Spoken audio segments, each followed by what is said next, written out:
Welcome to my TV. ఈనాటి వార్తల్లోని ముఖ్యాంశాలు.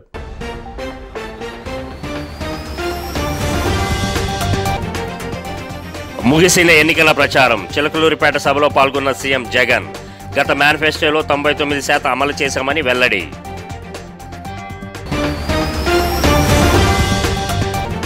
కడపలో ఎన్నికల ప్రచారంలో పాల్గొన్న కాంగ్రెస్ నేత రాహుల్ గాంధీ అధికారంలోకి వస్తే ప్రత్యేక హోదా ఇస్తామని హామీ.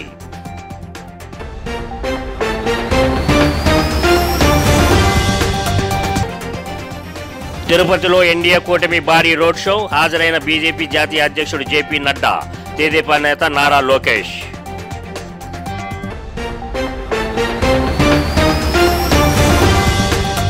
వివరాల్లోకి వెళ్తే ప్రస్తుతం జరుగుతున్న ఎన్నికలు 5 ఏళ్ల భవిష్యత్ అని సీఎం వైఎస్ జగన్మోహన్ రెడ్డి పేర్కొన్నారు. చిలకలూరుపేటలో సీఎం వైఎస్ జగన్ ఎన్నికల ప్రచారం నిర్వహించారు. మేనిఫెస్టోని ఒక పవిత్ర గంధంగా భావించి 99% హామీలను అమలు చేశామని, హామీలు అమలయ్యాయో లేదో ఇంటింటికి పంపించి అడిగే సాంప్రదాయం మొదలుపెట్టామని అన్నారు.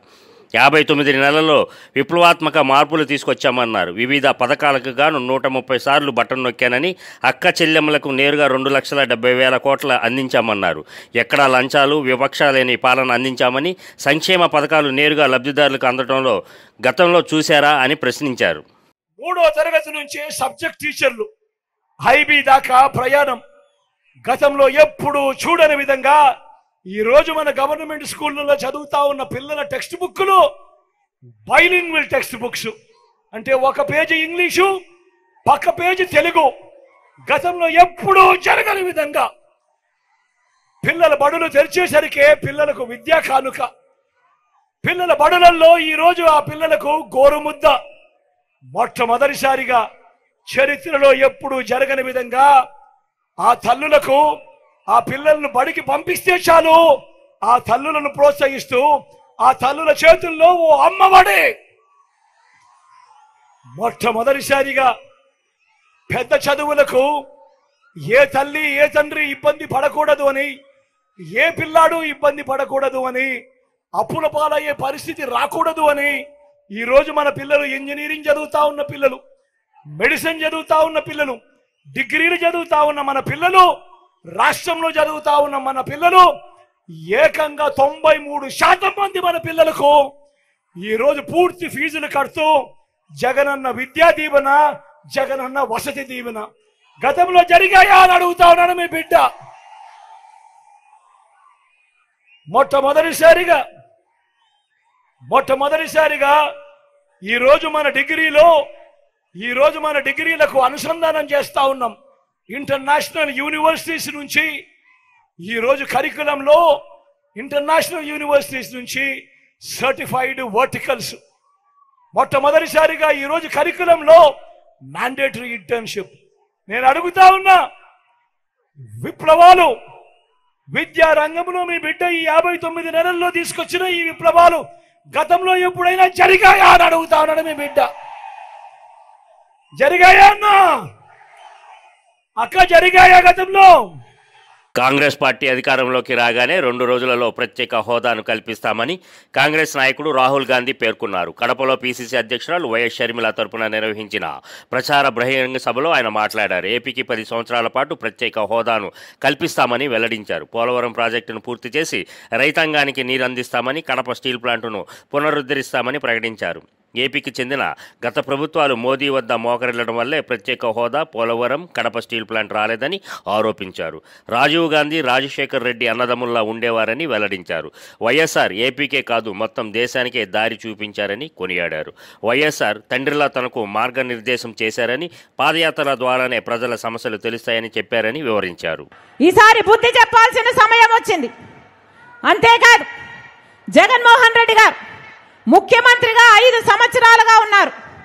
మరి 5 సంవత్సరాలలో ఇచ్చిన ఒక్క వాగ్దానమైనా నిలబెట్టుకున్నాడా జగన్మోహన్ రెడ్డి గారు? బీజేపీ పార్టీ మెడలు వంచి ప్రత్యేక హోదా తెస్తానన్నాడు జగన్మోహన్ రెడ్డి గారు. వచ్చిందా అన్నా? వచ్చిందా? రాజధాని వచ్చిందా? అందరికీ అన్నీ ఉన్నాయే. హైదరాబాద్ ఉంది, చెన్నై ఉంది, బెంగళూరు ఉంది. మనకేముందన్నా? మనకేముంది?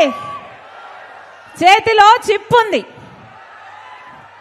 నెత్తి మీద కుచ్చు టోపీ ఉంది. ఉందా రాజధాని? చంద్రబాబు గారేమో సింగపూర్ చేస్తానన్నాడు. జగన్మోహన్ రెడ్డి గారేమో 3 రాజధానీలు అన్నారు. తీరా చూస్తే మనకేముంది? ఏజెన్సీయా హై. ఎందుకంటే నరేంద్ర మోదీ గారి చేతిలో సిబిఐ ఉంది, ఈడీ ఉంది కాబట్టి వీళ్ళందరూ నరేంద్ర మోదీ గారి చెక్కు చేతల్లో ఉన్నారు. दुख की बात यह है कि जो आंध्र प्रदेश की आवाज दिल्ली में मिलनी चाहिए थी वो दब गई है. దుఃఖించవలసిన విషయం ఏంటంటే ఏదైతే ఆంధ్ర ప్రజల యొక్క ఆలోచనలు ఢిల్లీలో వినపడాలో అవి తొక్కబడ్డాయి, అవి మర్చిపోయబడ్డాయి. आप सोचिए, राजशेखर रेड्डी जी की आइडियोलॉजी, कांग्रेस की आइडियोलॉजी कभी भी बीजेपी के साथ नहीं खड़ी हो सकती थी. మీ అందరికీ తెలుసు రాజశేఖర్ రెడ్డి గారి సిద్ధాంతం, కాంగ్రెస్ పార్టీ సిద్ధాంతం ఎప్పుడు బీజేపీకి వ్యతిరేకంగా పోరాడుతూనే ఉంటుంది. मगर जगन रेड्डी जी बीजेपी के खिलाफ कुछ नहीं कह पा रहे हैं. కానీ జగన్మోహన్ రెడ్డి గారు బీజేపీకి వ్యతిరేకంగా ఒక్క మాట కూడా అనడం లేదు. और सच्चाई है कि अगर जगन रेड्डी जी कहना भी चाहें वो नहीं कह सकते हैं. కానీ సత్యం ఏమిటంటే ఒకవేళ జగన్మోహన్ రెడ్డి గారు తిరుపతిలో ఎన్డీఏ కూటమి భారీ రోడ్ షో నిర్వహించింది. బీజేపీ జాతీయ అధ్యక్షుడు జేపీ నడ్డా, టీడీపీ జాతీయ ప్రధాన కార్యదర్శి నారా లోకేష్, జనసేన పార్టీ ప్రధాన కార్యదర్శి నాగబాబు ఈ ర్యాలీలో పాల్గొన్నారు. ఈ రోడ్ షోలో నడ్డా మాట్లాడుతూ ఏపీలో మాఫియాలదే రాజ్యమని అన్నారు. ఇసుక, మద్యం, భూమాఫియాలు నడుస్తున్నాయని విమర్శించారు. ఏపీ ప్రజల ఆశీర్వాదాలు ఎన్డీఏ కూటమికేనని స్పష్టం చేశారు. రాష్ట్ర ప్రజల ఉత్సాహం చూస్తుంటే కూటమి విజయం ఖాయమని తెలుస్తుందని అన్నారు. తిరుపతి ఒక ఆధ్యాత్మిక నగరమని, ప్రధాని మోదీ తిరుపతిని ఐటీ నగరంగాను అభివృద్ధి చేస్తారని నడ్డా స్పష్టం చేశారు. దేశ అభివృద్ధి కోసం మోదీ ఎంతో శ్రమిస్తున్నారని, తిరుపతి ఐటీ నగరంగా రూపుదాల్చితే ఇక్కడ పెద్ద ఎత్తున ఉద్యోగాలు లభిస్తాయని అన్నారు. మొత్తానికి తిరుపతిలో ఏ పని జరిగినా భూముల కుటుంబాన్ని 40% కప్పం కట్టారు. వీళ్ళకి తెలిసిందా దోచుకోండి. టీఆర్ కుటుంబంలో భూములంతా దోచేసింది 2,000 కోట్లు. ఆ ఏ పెద్దవాళ్ళ వాళ్ళని సామాన్యులు ప్రజలు అనుకోవట్లేదు. పేద మధ్యవర్గం కూడా ఈ భూముల కుటుంబం వదిలింది. వీళ్ళ అవినీతి ఏ కింది స్థాయిలో ఉందంటే తిరుపతి నగరంలో చికెన్ షాపులో వాళ్ళు నెలకి 20 లక్షలు మామూలు ఇవ్వాలి. ఎందుకంటే రత్నాలసీమ రాయలసీమ పని గట్టు రాయలసీమ గట్టుపై అడుగేసిన భారతీయ జనతా పార్టీ నేషనల్ అధ్యక్షుడు శ్రీ జగత్ ప్రకాష్ నడ్డా గారికి, అదేవిధంగా జేఎస్పీ ప్రధాన కార్యదర్శి నాగబాబు గారికి, బీజేపీ నాయకులకి, తిరుపతి ప్రజలకి, నాకు ప్రాణ సమానమైన తెలుగుదేశం పార్టీ కార్యకర్తలకి నా ఉదయపూర్వక నమస్కారాలు. రాయలసీమకి నీరిస్తే బంగారమే పండిస్తారు. అలాంటిది ఆనాడు విశ్వవిఖ్యాత సార్వభౌమ స్వర్గీయ నందమూరి తారక రామారావు గారు తెలంగాణ ద్వారా నీరు పాలించి బంగారం పండించారు. టీడీపీ అధినేత చంద్రబాబు నాయుడు నంద్యాల ప్రజాగళం సభకు హాజరయ్యారు. ఈ సందర్భంగా ఆయన ప్రసంగిస్తూ నంద్యాల వస్తే తనకు సెప్టెంబర్ 9వ తేదీ గుర్తుకు వస్తుందని అన్నారు. ఆ రోజు నంద్యాలలో మీటింగ్ పెట్టానని, రాత్రికి ఇక్కడే ఉండి తెల్లవారి హైదరాబాద్ వెళ్లాలనుకున్నానని తెలిపారు. 14 ఏళ్లు ముఖ్యమంత్రిగా, 15 ఏళ్లు విపక్ష నేతగా పనిచేసిన వ్యక్తిని, 30 ఏళ్లుగా పార్టీ నడిపిన వ్యక్తిని, దేశ రాజకీయాలలో చక్రం తిప్పిన వ్యక్తిని తననే మామూలుగా అరెస్ట్ చేశారంటే ఈ సైకోకి మీరొక లెక్క అని అన్నారు. 5 ఏళ్లుగా రాష్ట్రంలో ఇలాంటి పరిస్థితులే నెలకొన్నాయని ఆందోళన వ్యక్తం చేశారు. మా వాళ్ళంతా కూడా తర్జన భర్జన పడ్డారు. తెల్లవారితో కిందికి వస్తే తెల్లవారుజామున ఎందుకయ్యా వచ్చారంటే మిమ్మల్ని అరెస్ట్ చేస్తున్నామన్నారు.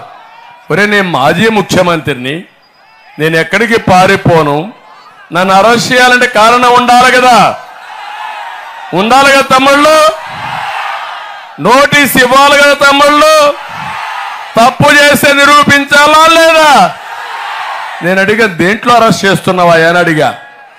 మిమ్మల్ని అరెస్ట్ చేస్తున్నాం అంతే, ఇంకేం మాట్లాడాలా అంటే అప్పుడు నేను అడిగితే దేని కింద అరెస్ట్ చేస్తున్న ఎఫ్ఐఆర్ ఏమంటే మీ దారిలో ఇస్తాం, సాయంత్రం ఇస్తామని నన్ను బలవంతంగా ఇక్కడి నుంచి అరెస్ట్ చేసి నేరుగా అమరావతికి తీసుకెళ్లారు. తమ్ముళ్ళు జ్ఞాపకం ఉందా అని అడుగుతున్నా. ఇది అన్యాయం అవునా కాదా అని మిమ్మల్ని అడుగుతున్నా. ఆరోపణలు చెప్పకుండా అరెస్ట్ చేసే హక్కు పోలీసులకు ఉందా అని అడుగుతున్నా. ఇది తప్పవునా కాదా? తప్పైతే మీరందరూ ఏం చేస్తారని అడుగుతున్నా. నన్నే అరెస్ట్ చేశారంటే 14 సంవత్సరాలు ముఖ్యమంత్రిగా పనిచేసిన వ్యక్తిని, 15 సంవత్సరాలు ప్రతిపక్ష నాయకుడిగా పనిచేసిన వ్యక్తిని, 30 ఏళ్లుగా పార్టీ నడిపిన వ్యక్తిని, దేశ రాజకీయాల్లో చక్రం తిప్పిన వ్యక్తిని నన్నే మామూలుగా అరెస్ట్ చేశారంటే తమ్ముడు నువ్వు ఒక లెక్క ఈ సైకోకని అడుగుతున్నా. లెక్క తమ్ముడు. మీరు 5 ఏళ్లు ఇదే జరిగింది. మీరు గుర్తుపెట్టుకోవాల్సిన అవసరం ఉంది. నాకు అందుకే మా తమ్ముడు చెప్పినట్టు సైకో పోవాలి, సైకో పోవాలి. దాని మీదనే నేను మొత్తం రాష్ట్రమంతా తిరిగాను. ఈరోజు సాయంత్రం 5 గంటల ఎన్నికల సభలు పూర్తి అయిపోతాయి. మెగా హీరో రామ్ చరణ్ తేజ్, ఆయన తల్లి మెగాస్టార్ చిరంజీవి భార్య సురేఖ, మేనమామ అల్లు అరవింద్ పిఠాపురానికి విచ్చేశారు. తన తల్లి సురేఖ, మేనమామ అల్లు అరవింద్తో కలిసి రామ్ చరణ్ తేజ్ పిఠాపురం పాదగయ క్షేత్రం కుక్కుటేశ్వర స్వామి ఆలయాన్ని సందర్శించారు. ఆలయంలో పూజలు చేసుకున్నారు. అనంతరం చేబ్రోలులోని పవన్ కళ్యాణ్ ఇంటికి వెళ్లారు. మెగా అభిమానులు, జన సైనికులు రామ్ చరణ్ని చూసేందుకు పెద్ద ఎత్తున తరలి వచ్చారు.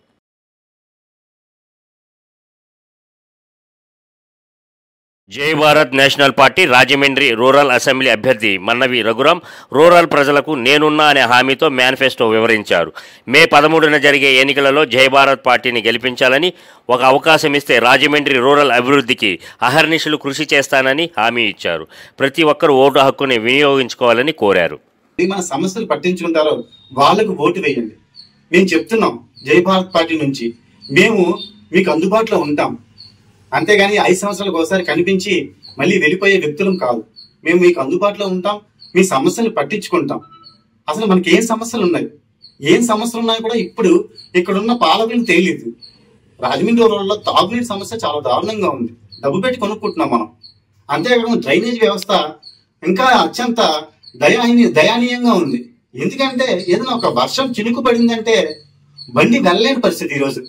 తర్వాత యువతను చూసుకుంటే యువత ఉద్యోగాలు లేక చాలా ఇబ్బందులు పడుతున్న పరిస్థితి. అంతేకాకుండా మనకి గంజాయి బ్యాచ్లని, బేడ్ బ్యాచ్లని, వీటిని కొంతమంది వ్యక్తులు పెంచి పోషిస్తున్నారా అనిపించే సందేహం కలుగుతుంది. యువత ఇన్ని తప్పుదారిలో పడడానికి కారణం ఏంటి? మనకి సరైన ఉపాధి అవకాశాలు లేకపోవడం, సరైన విద్యా అవకాశాలు లేకపోవడం ముఖ్యమైన కారణం. మేము జై భారత్ పార్టీ నుంచి మేమేం చేస్తామంటే, మేము ఐడియా ఇన్వెస్ట్మెంట్ అని చెప్పేసి పెడతాం. ఐడియా ఇన్వెస్ట్మెంట్ అంటే వచ్చిన మంచి ఐడియాలకి ఇన్వెస్ట్మెంట్ పెట్టి వాళ్ళకి ఆర్థికంగా నిలబడడానికి ఒక సాయం చేస్తాం. అంతేకాకుండా 3 నెలలకు ఒకసారి జాబ్ మేళా పెడతాం. అంతేకాకుండా లీగల్ సెంటర్లు పెడతాం. సీసీ కెమెరాలు ప్రతి కూడల్లో మా అక్క చెల్లి అయిన స్త్రీలకి భద్రత కోసం సీసీ కెమెరాలు పెడతాం. దాంతో ఈ గంజాయి బ్యాచ్లు పెడదా, తర్వాత ఈ బ్లేడ్ బ్యాచ్లు పెడదా, చైన్ స్నాచర్లు పెడదా మనకి తప్పుతుంది. ఎవరైతే చుట్టుపక్కల సీసీ కెమెరాలు పెడతా దాంతో ఒక భయం ఏర్పడుతుంది. ఆ భయం వల్ల కొంచెం క్రైమ్ తగ్గుతుంది, క్రైమ్ రేట్ తగ్గే పరిస్థితి ఉంటుంది. అంతేకాకుండా మనకి ఏంటంటే ప్రతి ఏరియాకి చిన్న సైజ్ గవర్నమెంట్ హాస్పిటల్ లాగా ఆరోగ్య కేంద్రాలు ఏర్పాటు చేస్తాం. అక్కడే ఉచితంగా టెస్టులు ఫ్రీగా చేసేలా, మనం ఎక్కడికో వెళ్ళకుండా అక్కడికే దగ్గరలోనే మన ఏరియా చుట్టుపక్కల ప్రాంతాల్లోనే ఆరోగ్య కేంద్రాన్ని టెస్టులు ఫ్రీగా చేసేలాగే ఏర్పాటు చేస్తాం. దీనివల్ల ఏంటంటే చిన్న సమస్య. ప్రత్యేక హోదాను గాలికి వదిలేసిన పార్టీలకు ఎన్నికలలో ప్రజలు గుణపాఠం చెప్పాలని రాజమండ్రి రూరల్ ఓటర్లకు జై భారత్ నేషనల్ పార్టీ అభ్యర్థి మన్నవి రఘురాం పిలుపునిచ్చారు.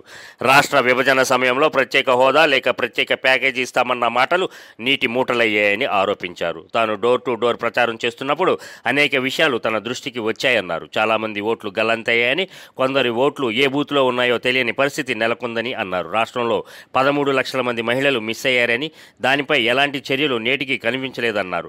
జై Bharat national party Rajahmundry rural assembly అభ్యర్థి మన్నవి రఘురాం రూరల్ ప్రజలకు నేనున్నా అనే హామీతో మేనిఫెస్టో వివరించారు. మే 13న జరిగే ఎన్నికలలో జై భారత్ పార్టీని గెలిపించాలని, ఒక అవకాశం ఇస్తే రాజమండ్రి రూరల్ అభివృద్ధికి అహర్నిశలు కృషి చేస్తానని హామీ ఇచ్చారు. ప్రతి ఒక్కరూ ఓటు హక్కుని వినియోగించుకోవాలని కోరారు. పార్టీ తరఫున మేము టార్చ్ లైట్ గుర్తుపైన నుంచుంటున్నాం. దయచేసి ప్రజలందరూ ఒక నిజాయితీ గల పార్టీకి ఓటు వేసి గెలిపించాలని చెప్పేసి కోరుకుంటున్నాం. అది జై Bharat national party torch light గుర్తుకు ఓటేయండి. మేము ఇప్పుడు డోర్ టు డోర్ క్యాన్వాసింగ్ చేశాం. దాంట్లో మేము గమనించిన విషయాలు ఏంటంటే, మనకి కొంతమందికి ఓట్లు మిస్ అయ్యాయి. ఆ ఓట్లు ఇతరులు వీళ్ళు ఏం చేస్తున్నారంటే, మాకు ఇలా పలానా ఓటు మిస్ అయింది, అది ఎక్కడుందో ఏంటి అని చెప్పేసి మనకి చూపిస్తున్నారు. మనకి ఓట్లు మిస్ అయ్యాయి కొంతమందికి. ఆ ఓట్లు మిస్ అయిన వాళ్ళు డోర్ టు డోర్ క్యాన్వాస్ లో మనకు చెప్పడం జరిగింది ఏంటంటే, ఓట్లు మిస్ అవుతున్నాయి, మా ఓట్లు మాకు దొరకట్లేదు, ఎక్కడ ఉందో తెలియట్లేదు అని చెప్తున్నాను. అలాగే మీ ఓటు హక్కుని మీరు వినియోగించుకోండి. మీ ఓటు హక్కుని మీరు వినియోగించకపోతే వేరొకళ్ళు దొంగ ఓట్ల రూపంలో వాళ్ళు వినియోగించుకునే ఆస్కారం ఉంది. అందుకని మీ అందరికీ చెప్పేది ఏంటంటే, మీ ఓటు హక్కుని మీరు వినియోగించుకోండి. అంతేకాకుండా ఇప్పుడు కొన్ని పార్టీలు ఉన్నాయి. దాదాపుగా 2019 నుంచి చూసుకుంటే ఈ రోజుకి 13 లక్షల మంది అమ్మాయిలు మిస్సింగ్. తర్వాత ప్రత్యేక హోదా గురించి మాట్లాడే పరిస్థితి ఈ రోజు లేదు. అంతేకాకుండా ఒకే కుటుంబంలో 5-6 టికెట్లు ఇస్తున్నారు. త్యాగాలు ఎవరు చేయాలి? త్యాగాలు మిగతా వాళ్ళు చేయాలా, లేని వాళ్ళు చేయాలా? త్యాగాలు లేని వాళ్ళు చేసి తర్వాత టికెట్లు అంటే ఒకే కుటుంబంలో 5-6 టికెట్లు పంచుకుంటున్నారు. దివంగత మాజీ ముఖ్యమంత్రి వైఎస్ రాజశేఖర రెడ్డి కుమార్తె ఏపీ కాంగ్రెస్ అధ్యక్షురాలు వైఎస్ షర్మిల లోక్సభ ఎన్నికలలో కడప ఎంపీ స్థానం నుంచి పోటీ చేస్తున్న సంగతి తెలిసిందే. ఈ నేపథ్యంలో షర్మిల గెలుపు కోసం ఆమె తల్లి విజయమ్మ కడప లోక్సభ నియోజకవర్గ ప్రజలను ఉద్దేశించి ప్రత్యేక సందేశం వెలువరించారు. ప్రస్తుతం అమెరికాలో ఉన్న విజయమ్మ ఈ మేరకు ఓ వీడియో వెలువరించారు. వైఎస్ను అభిమానించే వారికి, ఆయనను ప్రేమించే వారికి, యావత్ కడప లోక్సభ నియోజకవర్గ ప్రజలకు హృదయపూర్వక నమస్కారాలు అంటూ ఆమె సందేశం పంపారు.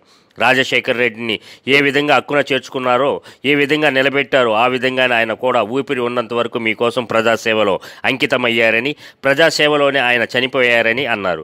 ఆయన ముద్దు బిడ్డ షర్మిలమ్మ కడప ఎంపీ స్థానం నుంచి పోటీ చేస్తుందని, ఆ బిడ్డను గెలిపించి పార్లమెంటుకు పంపించాలని ప్రార్థిస్తున్నానన్నారు. నాడు రాజశేఖర్ రెడ్డిని ఆదరించినట్లే నేడు కడప ప్రజలు షర్మిలను కూడా ఆదరించాలని విజ్ఞప్తి చేశారు. ఈ విజయమ్మను రాజశేఖర రెడ్డి గారిని అభిమానించేవారు, వారికి రాజశేఖర రెడ్డి గారిని ప్రేమించే వారికి, యావత్ కడప లోక్సభ నియోజకవర్గ ప్రజలందరికీ నా విన్నపం. రాజశేఖర రెడ్డి గారిని ఏ విధంగా మీరు అభిమానించారు, ఏ విధంగా హక్కును చేర్చుకున్నారు, ఏ విధంగా నిలబెట్టుకున్నారు, ఆయన కూడా ఆయన ఊపిరి ఉన్నంత వరకు ప్రజాసేవలో మీకే అంకితమయ్యారు. మీకు సేవ చేస్తానే ఆయన చనిపోయారు. ఈరోజు ఆయన ముద్దు బిడ్డ షర్మిలమ్మ పార్లమెంట్ కంటెస్ట్ చేస్తా ఉంది. ఈరోజు ఆ బిడ్డను ఆశీర్వదించమని, పార్లమెంటుకి పంపమని, ఆయనలాగా మీకు సేవ చేసే అవకాశం ఆమెకి ఇవ్వమని మిమ్మల్ని ప్రార్థిస్తున్నాను. ముఖ్యాంశాలు మరోసారి.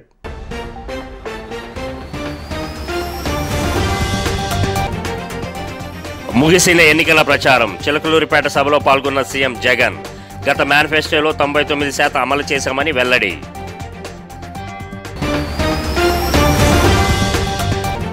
కడపలో ఎన్నికల ప్రచారంలో పాల్గొన్న కాంగ్రెస్ నేత రాహుల్ గాంధీ అధికారంలోకి వస్తే ప్రత్యేక హోదా ఇస్తామని హామీ.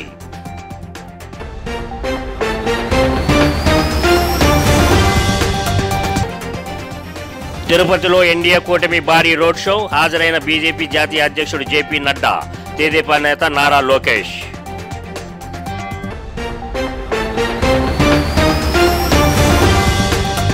ఈ వార్తలు ఇంతటితో సమాప్తం. మరో బులెటిన్లో మరలా కలుద్దాం. అంతవరకు సెలవు.